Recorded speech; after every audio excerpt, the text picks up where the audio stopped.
na arena. Eram cortados ao meio, né? eram oferecidos em holocausto, que eram queimados todos. Mas se você falar isso hoje, entendeu? Quantas pessoas será que viram meu culto? Quer queimar? Quer? Então tá bom, vem cá. Né? Não estamos falando aqui de fatalismo, não é isso que eu estou falando. Estou falando que a cruz é o lugar onde você já não tem mais dúvida, porque já não é você mais quem vive. É o Espírito da verdade. Aí não é você mais que vive dependendo do favor dele. Aí a vida dele fluindo através de você. Cristo em nós é a esperança da glória. A terra aguarda pela manifestação dos ruios de Deus.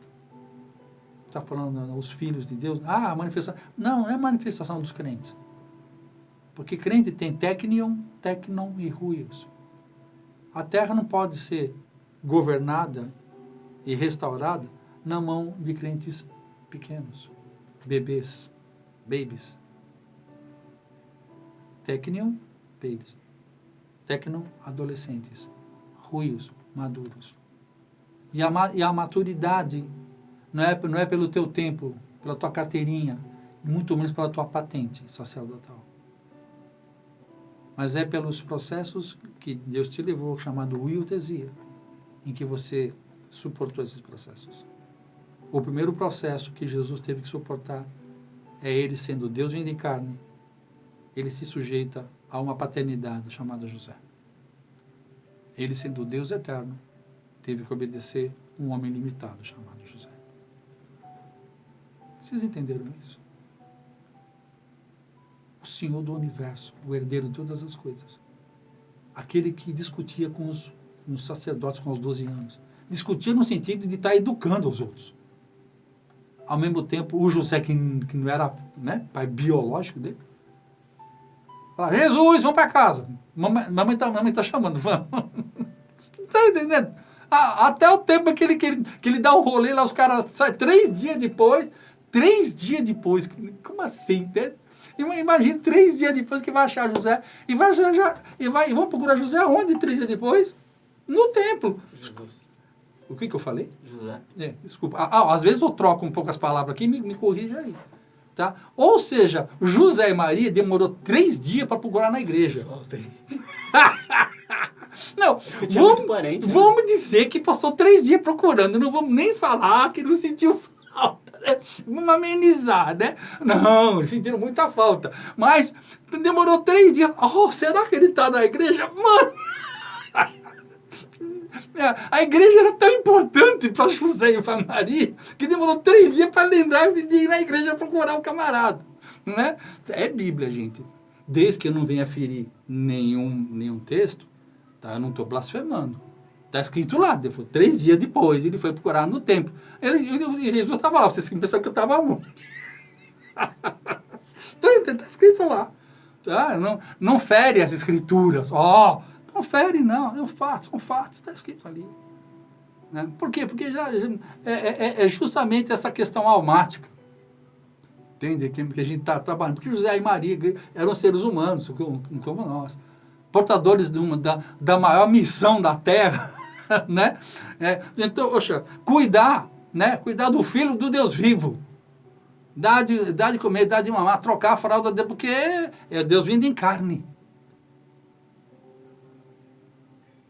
É por isso que isso tem a ver com a paternidade. Né? Por isso é tão pouco falado o ministério de José. E foi tão interessante. Você vê que até os 30 anos, depois dali, o Abba Pai fala, esse é o meu filho amado. Ele sai da água e passa aí de adiante, já não tem nada a ver mais com já não existia mais José, já não tinha mais nada. Então, o José adota aquele menino, assume a responsabilidade, né? Aí depois, quando ele vai crescendo, a hora que ele está ali, né, que ele vai tomar conta ali da carpintaria, né, que ele vai fazer a coisa, ele larga a carpintaria, que é carpintaria, gente, é de fazer casa, tá? Carpintaria não é de fazer móvel, não. Quem fazer móvel é marceneiro quem faz móvel, tá? Então vocês ficam falando, o marceneiro, o carpinteiro que faz... Não, ele não faz cadeira e mesa, não. Carpintaria não trabalha como... Quem sabe, sabe, é marceneiro que faz. Sinto ele dizer. É por isso que ele fala, edificando a casa do Senhor, a porta, a janela. Porque carpinteiro constrói casas. O pai dele é construtor de casas. Né? Assim como Paulo construía tendas. É por isso que fala da edificação da casa do Senhor. Tá bom? Então, se isso vai te ferir também, amém por isso. Vamos lá. No Velho Testamento, o Espírito visitava Davi, Sansão. Né? Hoje eu fico assim, ouvindo algumas coisas na internet e falo, Espírito, vem me visitar. Que é isso, filho? A não ser que você não seja salvo. Senhor, eu busco a tua presença. Se você é nascido de novo, onde é que ele habita? Hã? Se ele habita em você, aonde você vai, você leva a presença dele. Porque você hoje é o templo. Não é verdade? Você é o templo. A tipologia do tabernáculo, né? O átrio, o santo lugar, o santíssimo lugar. A arca é o seu coração. O altar é o seu coração. Tudo que estava ali apontava para Cristo e a sua criação. Somos nós nele. Tá? Vamos lá agora. Onde é que nós vamos primeiro aqui? Vamos lá. Pega aqui primeiro. Romanos 8,16. Romanos 8,16, 15 e 16. Porque não recebeste o espírito de escravidão, para outra vez estar sem temor, mas recebeste o espírito de adoção de filhos, pelo qual chamamos Abba Pai. O mesmo Espírito testifica com o nosso espírito que somos filhos de Deus. Isso. Quando fala ali, recebemos o espírito de adoção, né? A gente sempre pensa que essa palavra que a gente está falando de José, né? Que de pegar de criancinha para cuidar. Isso, a tradução, se fosse falando isso, estaria escrito lá, adopt-you.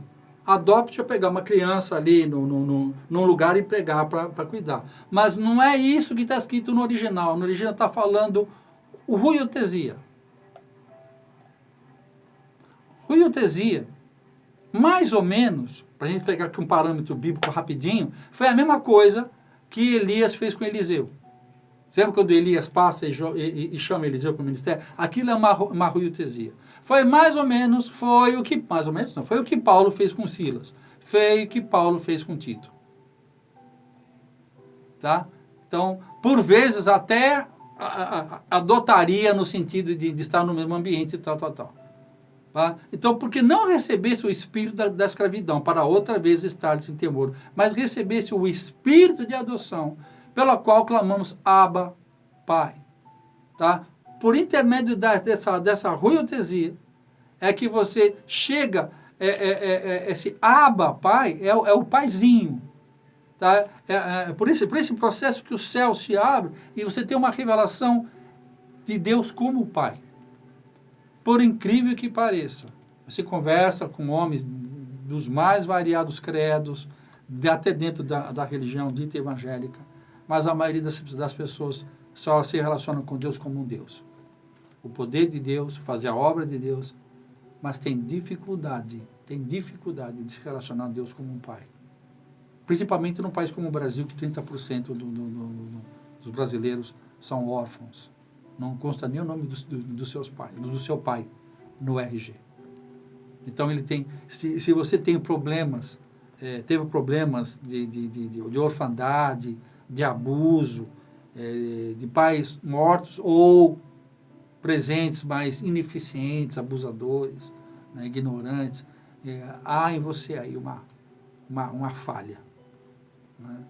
E aí ainda que você se converta, e glória a Deus por isso, amém por isso, mas essa área precisa ser trabalhada. Por isso que Paulo fala lá em Coríntios, né?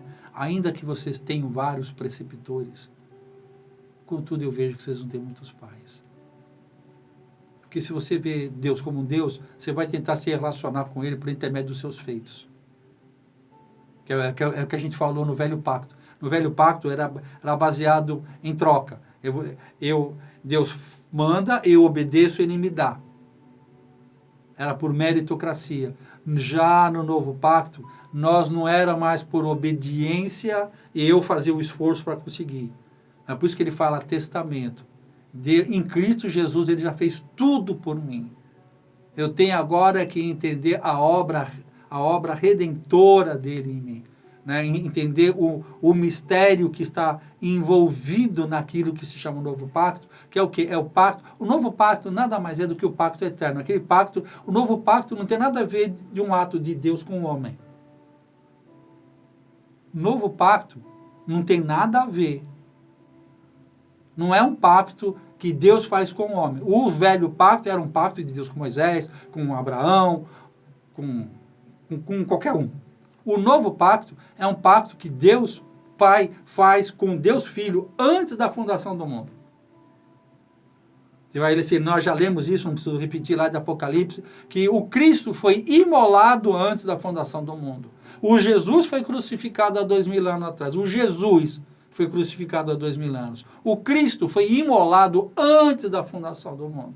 Então, quando a gente fala de novo pacto, a gente não está falando de Novo Testamento, a gente está falando do pacto eterno, do que consiste esse pacto eterno. O que isso tem a ver com a minha vida hoje? Quais são as diretrizes? Qual o meu papel nesse... A gente fala novo pacto, porque a expressão que está escrito é novo pacto. Quando ele fala, eis que eu faço contigo um novo pacto, ele está falando assim, eu vou revelar a você ao pacto eterno, a um pacto inédito, que eu fui tentando me revelar a vocês por intermédio do pacto adâmico, pacto davídico, pacto noético, pacto... Né, Deus, ele ia, com cada pacto que ele fazia no Velho Testamento, ele ia mostrando a cada um de nós uma característica da sua natureza divina nossa.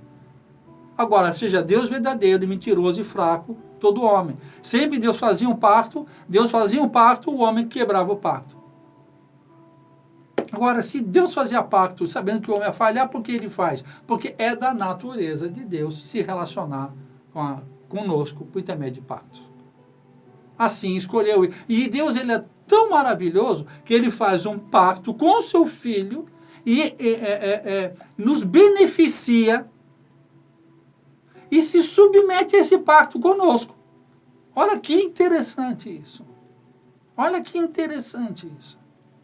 Ele, um Deus perfeito, faz um pacto com seu Filho perfeito, Cristo, e o seu Filho perfeito, Cristo, no testamento, coloca a mim e a você, que nada tem de perfeito, como beneficiários desse pacto, e ele se sujeita a nós no pacto por causa do Cristo.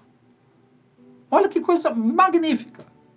Então, por isso, quando Deus está falando conosco a respeito do pacto eterno, do novo pacto, ele olha para mim e para você, e ele vê Cristo. Não você, não Joe. Ele vê Cristo. Ele fala conosco como perfeitos que somos em Cristo, porque Cristo é perfeito. E nós habitamos naquele que é perfeito. Você lembra? Lá no Egito, quando Deus fala, entre as famílias, nas casas dos escravos, e passa o sangue nos umbrais da porta, a morte, aonde não tinha o sangue do cordeiro, a morte consumia. Mas aonde estava o sangue do cordeiro, que simbolizava o cordeiro, o Cristo, a morte não tinha poder. Hoje, esse lugar dessa habitação, essa casa que é Cristo, nós estamos dentro de Cristo.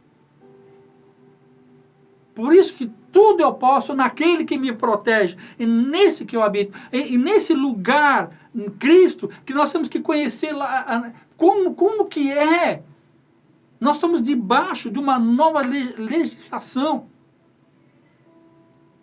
Mais tarde nós vamos falar sobre isso. Antigamente, quando até hoje é assim, né? Mas antigamente mais ainda, naquela guerra de reis, quando um rei tomava o reino de outro, tinha um exército maior, mais bem equipado, tal, ele dominava aquele rei, aquela cidade, Então, prendia ou mantinha escravo, até matava aquele rei, acabava com aquele exército, ia à frente dele, ia um precursor e ele chegava na praça principal e falava: vocês agora estão debaixo do novo reino.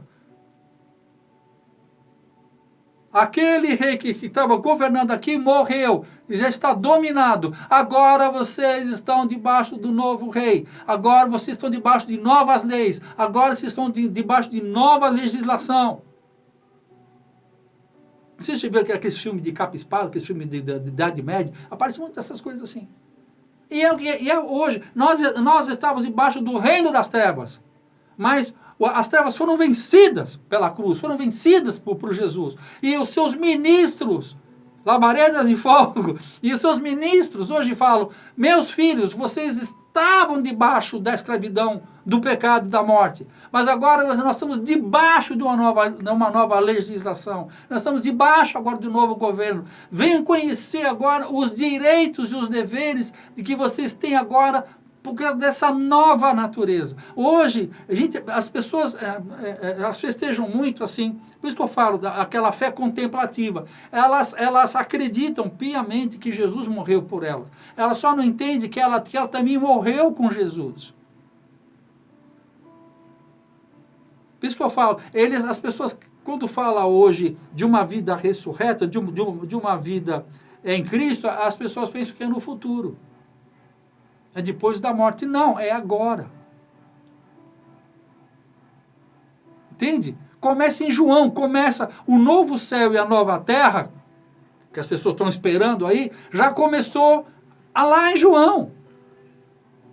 No princípio era o verbo. Você pode ver em Gênesis, falava, no princípio criou Deus, tal. E em João muda, ele fala, no princípio criou, e o verbo estava com Deus. Aí ele começa a partir de Cristo. Por isso estou falando, gente, é algo fabuloso. É algo assim que, se a gente ficar aqui 10 mil horas falando, vai ser uma conchinha do mar. Como é que está o nosso horário aqui? Ainda tem um tempinho ainda. Nós falamos, vai lá em Gênesis 2,17.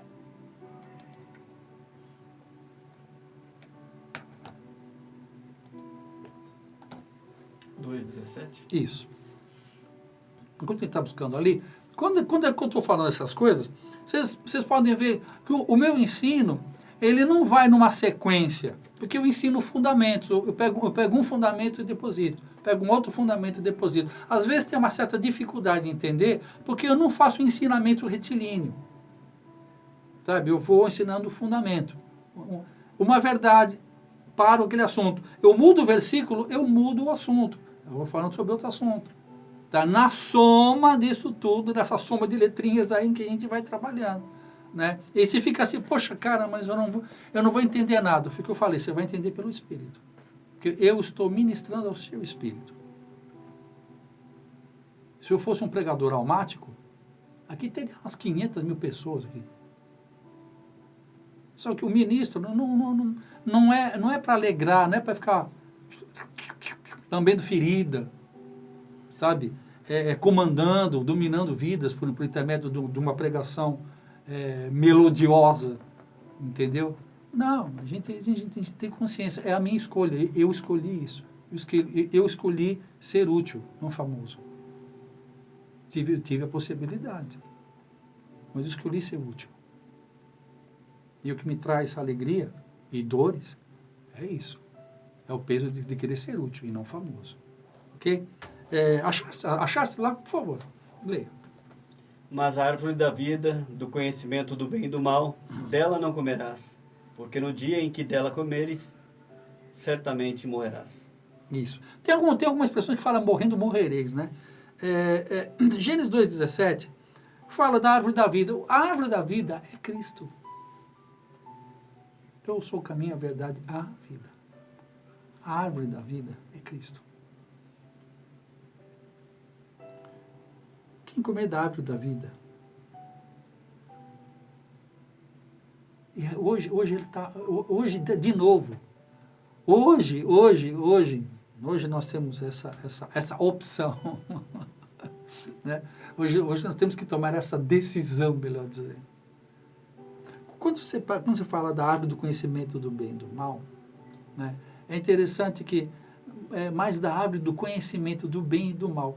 É engraçado, vamos falar engraçado, a árvore do conhecimento do bem e do mal era a mesma árvore. Não tinha a árvore da vida, a árvore do conhecimento, a árvore do bem e a árvore do mal. Não. Tinha a árvore da vida e a árvore do conhecimento do bem e do mal era a mesma árvore. Olha que louco. É possível, como está escrito lá, o bem e o mal têm a mesma raiz. Então, quando você come da árvore do bem e do mal, você come do bem e do mal juntos, porque é a mesma raiz. A árvore do bem e do mal não é a árvore da vida. Por isso que eu falo é uma decisão. Isso que é o Espírito Santo que mostra para nós. Porque tem muita coisa, a árvore do bem e do mal, a árvore do bem e do mal, ela faz bem à nossa alma. É aquela ministração que te faz bem à alma. Entende? Desce redondo. Você lembra do desce redondo? Tá? A árvore da vida, ela o quê? Ela leva você a uma outra posição. Ela não te acaricia, ela te confronta, mas ela te amadurece. A árvore do conhecimento do bem e do mal, tá? Ela desce redonda em você, só que ela traz você morte.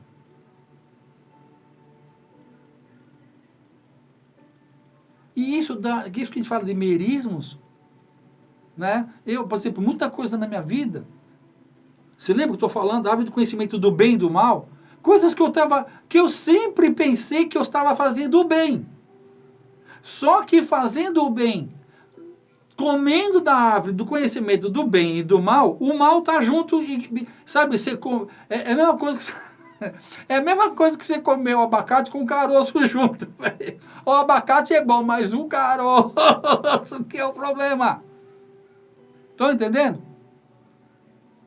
Agora, quando a árvore da vida, ela não te satisfaz, sabe, vem daquele exemplo de Abraão, o pai da fé? Abraão estava na casa da sua parentela. Aí Deus fala para ele, sai da casa da tua parentela. E não foi uma vez que ele falou mais de uma vez lá. Né? Ele também não foi de cara, não. Né? Isso dá uma esperança para nós também. Vai logo. Nunca mais vou esquecer o teu testemunho do vai logo. Tá? Porque a gente alimenta, a gente quer uma mensagem, a gente quer uma prática que agrade a nossa alma. Por que você acha que as pessoas ficavam doidas com Jesus? Porque ele confrontava, ai de vós pecadores, vós sois do diabo, que é o vosso pai, João 8,44. A palavra de Deus, ela é uma espada mesmo. Mas não é uma espada para te abanar, filho. É uma espada para te tocar aí mesmo, naquela área, na sua vida. E quando fala conhecereis a verdade vos libertará, é a espada que vai naquela área. E como foi na minha vida?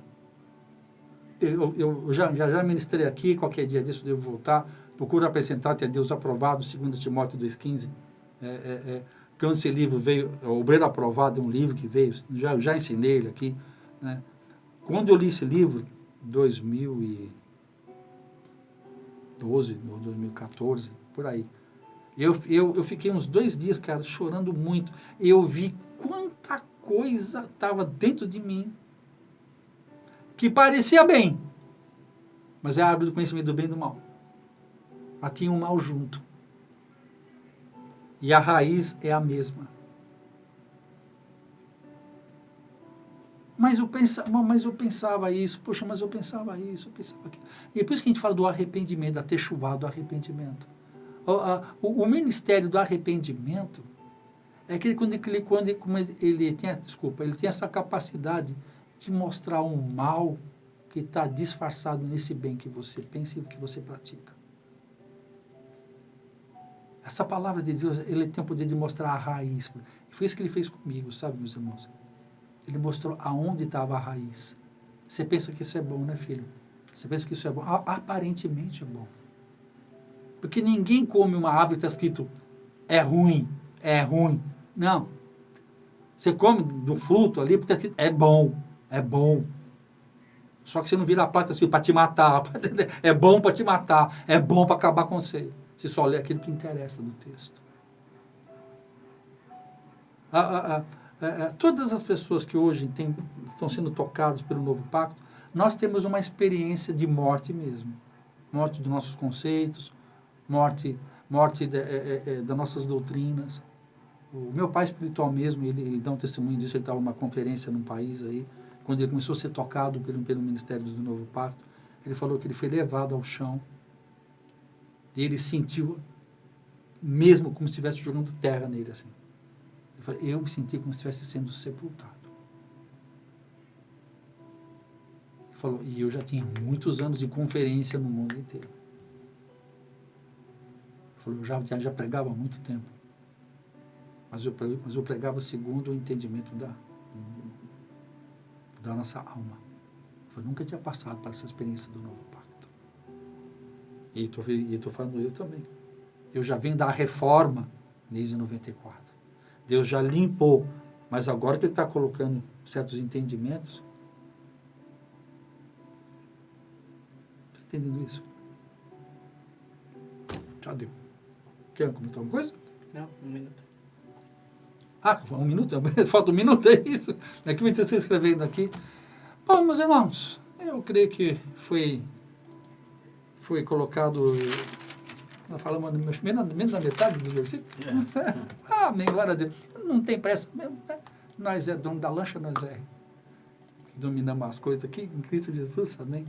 Eu espero que isso tenha, essa porção tenha incentivado vocês, que o Espírito Santo de Deus possa avivar essa palavra. Eu gosto de falar assim, que a pregação começa depois que a gente acaba, né? Que aí o Espírito Santo começa a fazer. Até a semana que vem, se Deus quiser, em nome de Jesus, por mais um programa Paradoxo, verdades escondidas dentro de verdades aparentes. E quinta-feira, Rua Pica-Pau, número 16, o nosso segundo dia de aula, Escola de Novo Pacto. A gente vai dar uma recapitulada no primeiro dia, tá? 19h30. Fala para o teu pastor, comenta com ele, tal. A gente não está interessado em mais gente, não. A gente está interessado em que a igreja evolua. Tá bom? Até semana que vem, se Deus quiser. Tchau, tchau.